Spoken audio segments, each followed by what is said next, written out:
power are definitely going to need some work, but if this guy's sitting on the board in the second round, I might have to pull the trigger. One thing I'm noticing about this draft is that there are a lot of older prospects on the board and less 18-year-old projects. This would be a bit discouraging in any other reason, but for the Nashville Stars, we need as much help as possible.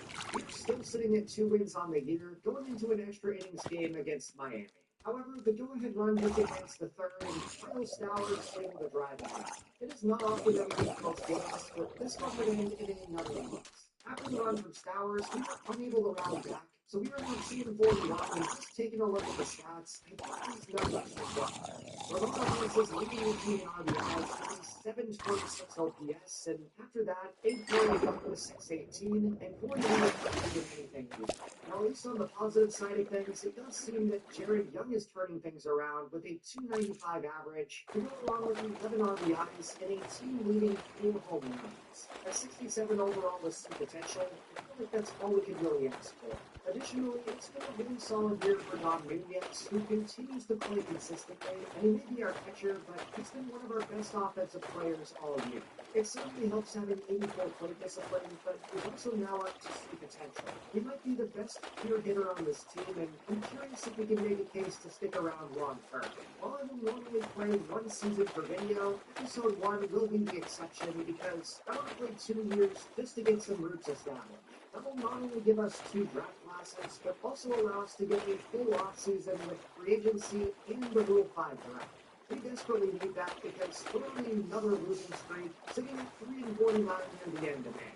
Now on the bright side, we did just find the number 20 ranked player in the class in Bernard Brady. Unlike the prototypical first baseman, he's not really a power hitter, but that contact more than makes up for it. I feel like we're doing a really good job of steering so far, but I also want to talk about the discovery. This is Steven Kukla, and with the max potential at 99, he's got a lot of green flags that make me think he could be really good. That contact versus right's in a really good spot with a max of 77, but I'm also seeing some low ratings of 0. Anybody that's watched my scouting guide will know that it's a good thing, so I think you really got to take a look at Kukla. Now that we're in the month of June, though, we're going up against the division gauntlet with 3 teams in the division in a row. Starting out with 2-win series against the White Sox, and that was not expected. We're now sitting at 5-61, and checking out the profile on Kukla, he's the number 6 player on the board. It has been a good week of good news for Nashville in a season that otherwise has not been much to talk about. Kukla looks amazing, and as a discovery player, we might be able to get him in the second or third round.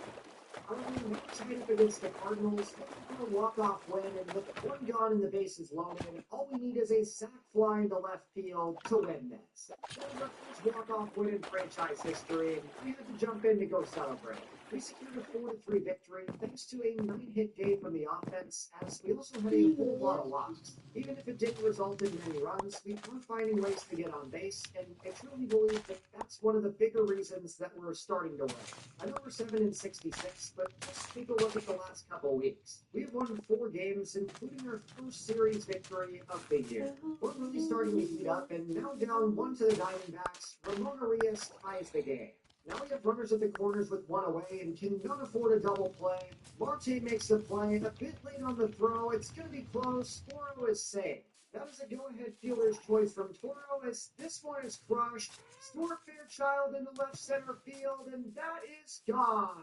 There's a 2-run shot from Fairchild, and I'm pretty sure that's the first home run we've actually seen. What an 8th inning from the Stars to go up 6-3. They just scored 6 runs in a single inning and are actually making this first season really exciting. It is a 4-run game after a sac fly in the 9th as we allow a solo home run, but in the end, I don't think it's going to make a difference. What a game from the Stars as they continue to surprise people in the month of June. And just to be clear, I know we're still the worst team in baseball by a long shot, but with the way that our month is going so far, I can't help but feel a little bit of hope. As excited as I am that we're turning things around, you guys know what this season's all about. It is time for the MLB draft, and we're going to find out what type of players we can add to the farm for years to come. Without a doubt, the number 1 player on my board is Israel Iglesias. It's really tough to find a guy that's truly the complete package, but that is exactly what he is. as a consensus #1 player in the class, I'm not really keeping my hopes up about getting it. If he doesn't fall to number 3, I'm fully prepared to take Jimmy Trevino. I feel like we have 3 really good options on our board in the first round, with Charlie Lane being the emergency backup. But there's also some really good players in the middle rounds like Stephen Fuqua and Bernard Frazier. It is not a very good.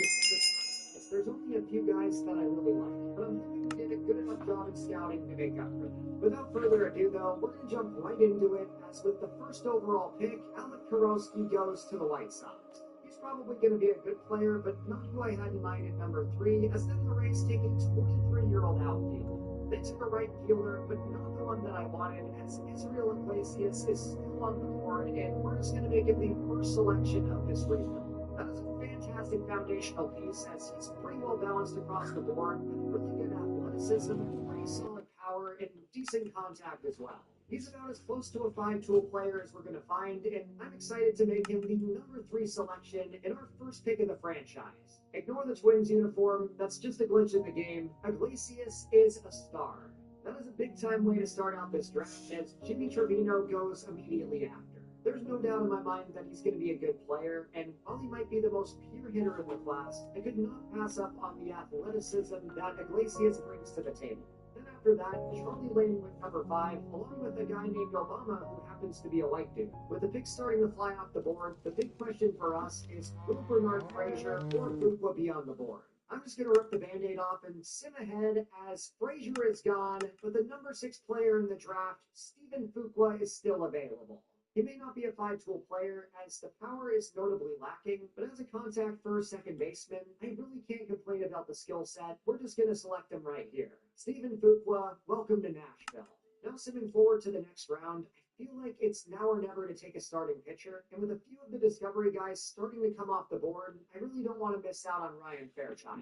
He is easily my favorite pitcher still remaining, and simming to the next round, I'm going to double up at starter, as Richard Hernandez is the highest ranked player on the board. Now in the 4th round, though, I do see that my board's looking a lot more empty. This draft is not very talented in the back half, so I'm just going to go with the best player on my board, tripling up at starting pitcher. Then in round number 5, we're going to stay true to the board again, taking a developmental shortstop in Adrian Reyes. This is the point in my drafts where I like to take a swing on a few projects, but usually they're going to be 18 years old. I think that just speaks to the overall strength of the class, as we take a 21-year-old, and now at pick number 172, we do have some options, but I'm going to end things off with one of the only 19-year-olds in the class who I actually like. This is catcher Doug Page, and while he plays one of the most important positions on the diamond, he's about as raw as it's going to get. Now, to be fair, he is a 6th-round pick, but it's unclear if he's ever going to make the majors. There were certainly some upsets in this draft, like Bernard Frazier going to the Cubs at 23, but considering that Iglesias fell to us at number 3, and we got Fuqua at number 43, I'm going to call this draft an absolute win. That will bring us to the All-Star break, where we're sitting at 16-81. Now, don't get me wrong, that's absolutely terrible, but considering how this team started, I'm feeling more optimistic for the future, seeing that we're winning some more games. Looking at the offensive numbers, Jarred Kelenic's leading us in home runs with 10, while Ramon Urias has by far been our best offensive player in terms of RBIs. All things considered, it's been a pretty good season for the former Gold Glove, as a 710 OPS is not as good as you're going to find. While Jarred Kelenic is heating up, most of the lineup is still on a cold streak, so I'm not sure what to expect for the rest of the year. As you can imagine, these batting averages are about as bad as it gets, with Corey Lee hitting 200 and Abe Toro now down to 203. But going down the list of players, you'll quickly see that those batting averages are some of the better ones on the team. Just not a good season for the offense, but I think the rotation has been even worse. 5 out of our 6 starters have a 6 ERA, and that's all I need to see. There are very few good things to talk about with this team, but the play of Colin Snyder is at least somewhat inspiring, along with Drew Smith and Mason Ankler. Half of the bullpen's playing good, while the rest is a complete wash. By the way, in case you were wondering how our farm system looks, it's pretty much all T potential, so we really need this draft class to be a bang. To no one's surprise, we did not have a single All-Star get voted into the game, but remember that every team in the league's required to have at least one. That means that we're getting an All-Star by default, and I'm very curious to see who it is, as Levi Jordan is our representative. Let's just say that as a 63 overall, hitting 204, he doesn't exactly belong in this game. Nonetheless, he is the great player who will be representing the Stars, and I just really hope that he doesn't get bullied. There's going to be a lot of players in the league who felt like they deserved it more. Sitting at 16 and 86, I don't think there's any point in jumping into more games, so I'm just going to focus on signing our draft picks and move on to year number 2. At the start of August, we're sitting at 1894 with a win percentage of 16. We have not given our fans much to be optimistic about this year, but I'm really hoping that landing the number 1 player in the class can be a step in the right direction. I'm pretty nervous to jump into this because I think we did well in the first part of the draft, but I'm not sure about the rest of it. However, there's only one way to find out. Here we go, jumping into the first draft class in Nashville Stars history, and that's what I like to see. The biggest thing that's jumping out to me are the first 2 selections. Look at Stephen Fuqua. 99 potential, 67 overall. That guy's going to be a Nashville legend. Not to mention, we got the number 1 player in the class to fall to number 3 in Israel Iglesias. And he's about as balanced as I thought he was going to be. 67 contact right, 60 power right, and really good athleticism to be our right fielder of the future. I'm really excited to see this draft class develop, as we should be able to get guys like Iglesias and Fuqua up to the show within the next couple of years. Picking up the rest of the class, we also got a trio of starting pitchers in the middle rounds, with Ryan Fairchild being the best of the bunch. At 18 years old, he's got 91 potential and pretty solid control, which should help him long term. Everybody here is definitely a bit of a project, but getting a lefty like Fairchild in the second round is a really good pull before following that up with Richard Fernandez. Both players are coming in at 61 overall with pretty good potential, and the third pitcher that we drafted was 65 overall with 89 potential. I'm really excited to see what these players can do, and if we play our cards right, they can very well be up at the show at the same time. Then with our final 2 selections, we went back to the position guys with a project shortstop and a project catcher. Doug Page is coming in at 43 overall, and with contact in the 30s, it's unclear if he's ever going to make the majors. However, I do have a lot more hope for Adrian Reyes, who's coming in with really good athleticism. It's hard to tell how good the class is going to be, but let me know down in the comments what your first impressions are and maybe a grade that you would give the class. In my opinion, I'm going to put this one at a solid A-. One of the factors holding this class back is it would have been really nice to get Bernard Frazier with our second selection, but he got drafted way earlier than I was expecting. With the draft class out of the way, though, we have nothing left to do but to simulate to the end of the year, as we actually won 2 series in the month of August. Not only did we take down one of our division rivals, but we also beat a really formidable Braves team. Zipping to the end of the season, the Nashville Stars would finish 37 and 125 in their inaugural season. Don't get me wrong, this is absolutely terrible on the surface, but considering the losing streak that we started on, I'm surprised we even got to 37 wins. Not to mention, we finished with by far the worst record in baseball, which will give us really good odds for the number 1 pick. Definitely strap in for the future, because this will be a realistic rebuild, and it's going to take a long time for us to get better. At least on the bright side, though, it's not looking like we're in a very tough division, so that should make it a little bit easier. Sitting to the offseason, the New York Yankees won the World Series, and taking a look at the MVPs, Corey Seager wins it in the AL, with Juan Soto and Lindor placing first and second in the National League. Shohei Ohtani has finally been knocked off, and looking at the Cy Young winners, we've got Zach Wheeler and Brian Wu. Entering the offseason, we have a brand new number 1 player in Israel Iglesias. Just keeping it real, he had no business falling to us at number 3, but I am so glad that he did. It's going to be really fun to watch him develop, and there's a chance that he could even be up at the show this season. The farm system still has a long way to go, but with 6 guys on the squad with A potential and another guy with high B, I'm really hoping that this can be the start of something great. As for the team we fielded this year, though, we left a lot to be desired.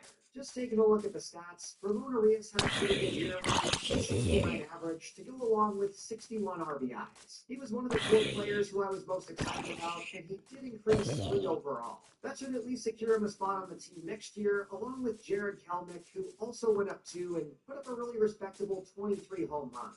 As for the rest of the offense, though, really not too much to write home about, as there wasn't really a single stand. And if you thought the offense was bad, the pitching rotation just said, hold my beer. We were by far the worst unit in baseball, with several of our players posting 6+ ERAs. The best guy in the rotation was Ramon Marquez, who did finish with an 8-17 record, but make no mistake, he still did not have a good year. All things considered, though, I would be perfectly down to give him another chance, but definitely not at $7.4 million a year. I don't think the ownership would be happy about that one. He's one of several players who are heading free agency, but I'm only offering two guys deals. Ramon Arias and Drew Smith did enough to come back, and they're not asking for a lot of money. Looking at the rest of the roster, though, we have some pretty tough decisions to make for the squad next year. If we want to win some games next year, we've got to get the roster and start raising the standard of more games to be a One of the players we're releasing is none other than our only all-star Levi Jordan. That is how we dropped our roster from 97 players all the way down to 41.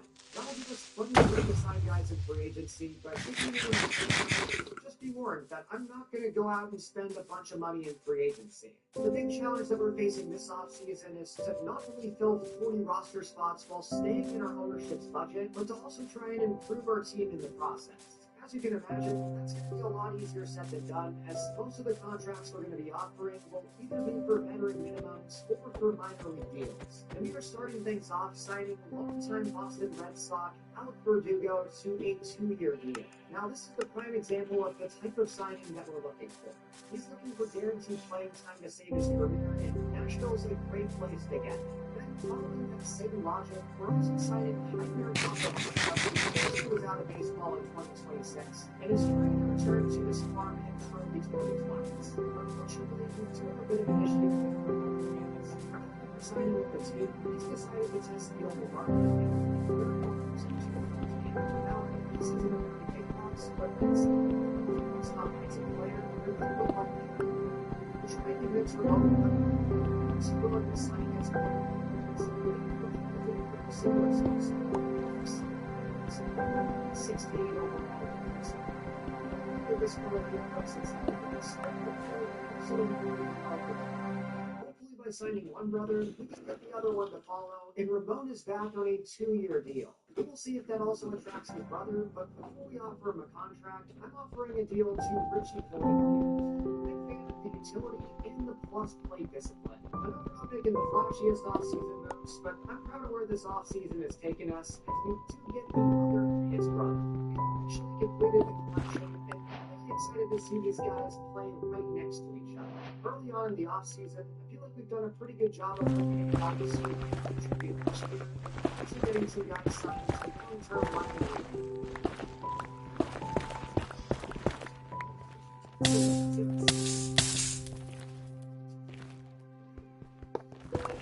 Victory never tasted so good. Short frequency with round table pizza.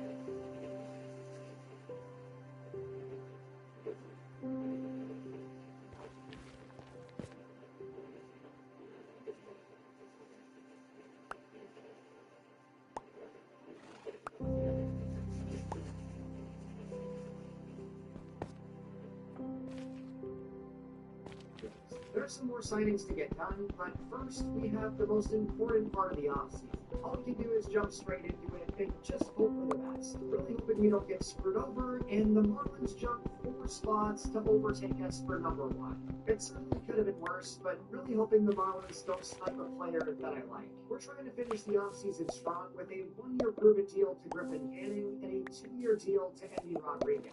Both of these players would be upgrades at big-time positions of need, so really hoping they both sign the deal. Before we can find out, though, it is time for the Rule 5 draft, and this is where we have a chance to really add to our rotation. Especially early on in rebuilds like this, the Rule 5 draft is a really good place to find quality pitching, as there always seems to be a few players who sneak through the cracks. Now, some of the players in this pool, like Jose Barrios, Evan Phillips, and Tanner Houck, just seem to be a little bit too OP to be here, so I tried to be realistic and reasonable about who I selected. In the end, though, I still made 6 selections in the Rule 5, with all of them being pitchers.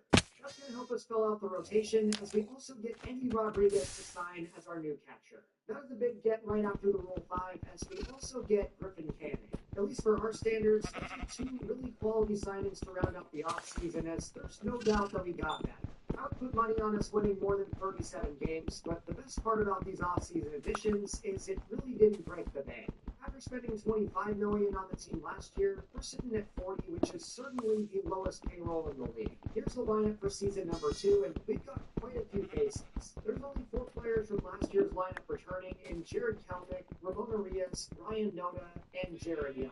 Everyone else is completely new, as Luis Arias is leading off, Noda's hitting 5th, and Candelario and McCormick are at 7 and 8. Then in the rotation, it is a completely new starting 5. We went crazy in the Rule 5 draft with Walter Marsh and Hoagland, and also added Canning and Lambert through free agency. John Means is still here, but he's going to be riding the bench, while the bullpen only has 2 guys who are returning from last year. There's a lot of change all around from the Stars, but the biggest thing is we actually have a farm system. Not only do we have the #1 prospect in baseball in Steven Fuqua, but we also have several more players in the top 100 who I want to cover.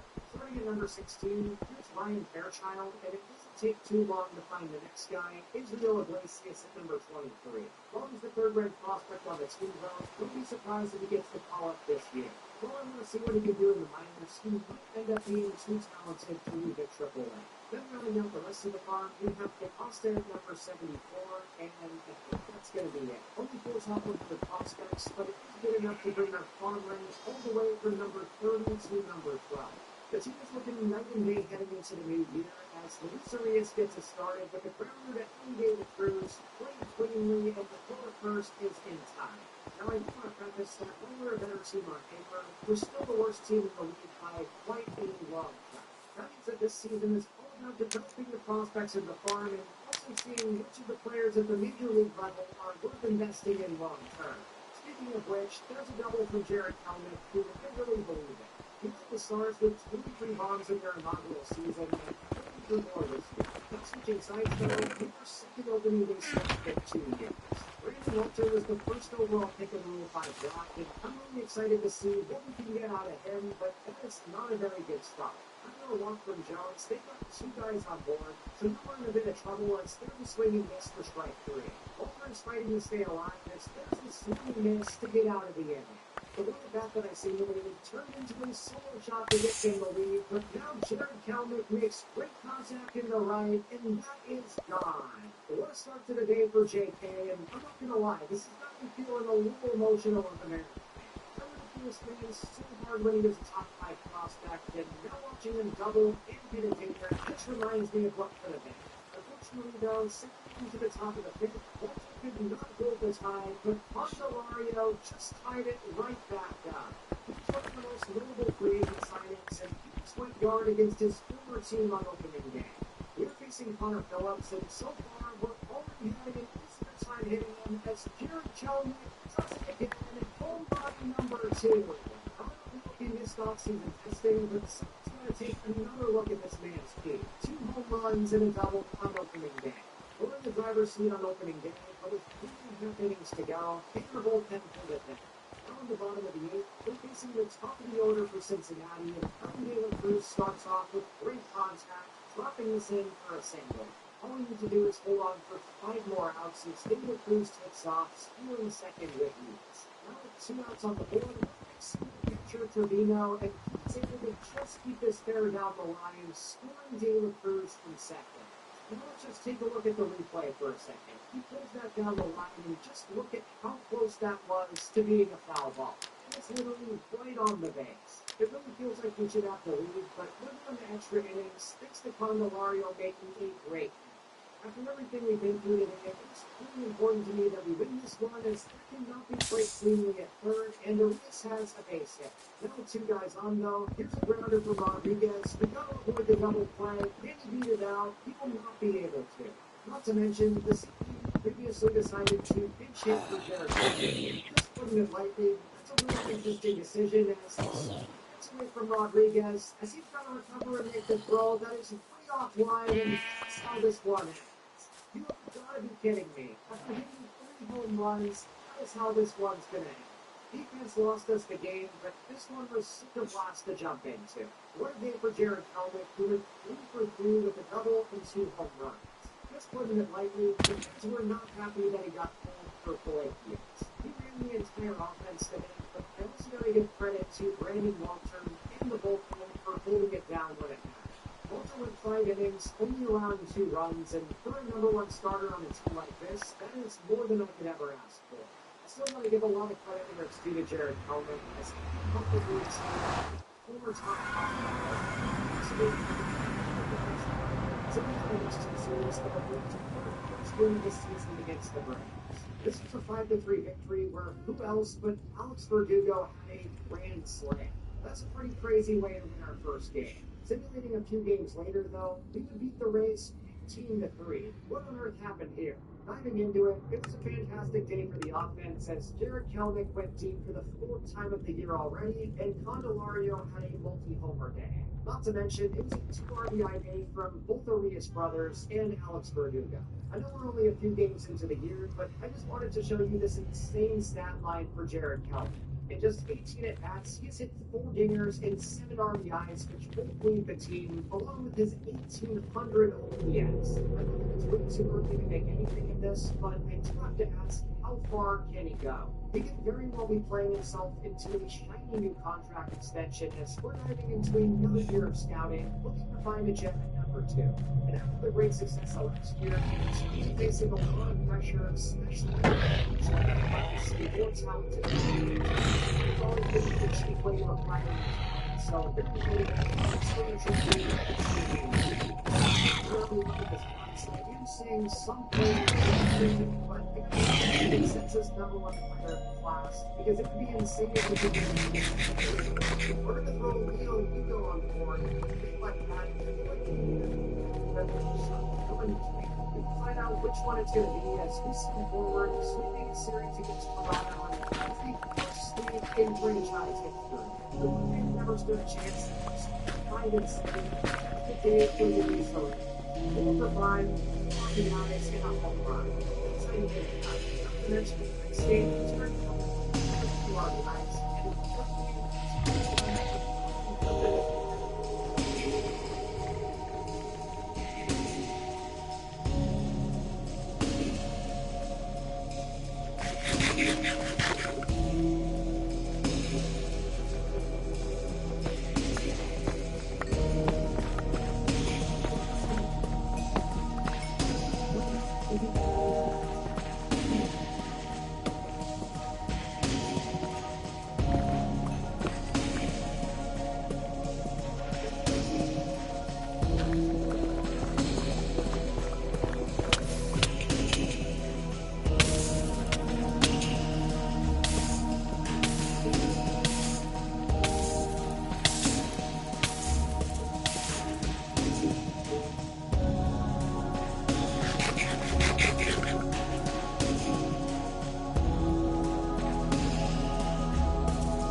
after sweeping their first series in franchise history, the Stars were heating up and now have a chance to beat the Tigers. We are tied up in the ninth with 2 guys on base, but that one goes straight to Kevin McGarvey. That'll bring up the hero Jared Kelman, and naturally he's getting the Barry Bonds treatment. And with the way he's been playing, I really can't blame him. I will load the bases for Palacios, but we fight at the high fastball, and that's going to be the game. Pitchers playing for extra innings, but the Tigers could very well lock this one off, as this will put runners at the corner. We desperately need a double play as there's great contact, leading up to getting and the tag for the double play. That was one of the best defensive plays I've ever seen. We've taken a bonus like in this game, and as we've seen so often, Candelario comes through in a clutch situation. That was an RBI single, 111 off the bat. That will bring us to the bottom of the 10th, where it all comes down to our closer, Keegan Thompson. He was one of our many selections for the 1-5 draft, and as a player with an excellent clutch rating, he's going to be our closer. After getting a quick 2 outs, though, he's going to walk Kevin McGarvey. That definitely makes me a lot more nervous, as here's Riley Green. Definitely got to be careful, as there's a sweeper right on the right corner. There's the swing and miss for Green, and now on the payoff pitch, he flies this deep into left field, carrying back but staying in the yard for a Stars win. We secure an extra innings victory against one of our biggest rivals, the Detroit Tigers. It may not have been the flashiest day for the offense, but they did out-hit the Tigers 9-5, and without a doubt, the player of the game in this one was Candelario. Aside from having the RBI in the 10th inning, he also went deep for the 7th time of his season. For the first 15 games of the year, we're looking at 7 and 8, and going into scouting, I don't think we're going to be taking the lead.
Is Woody here?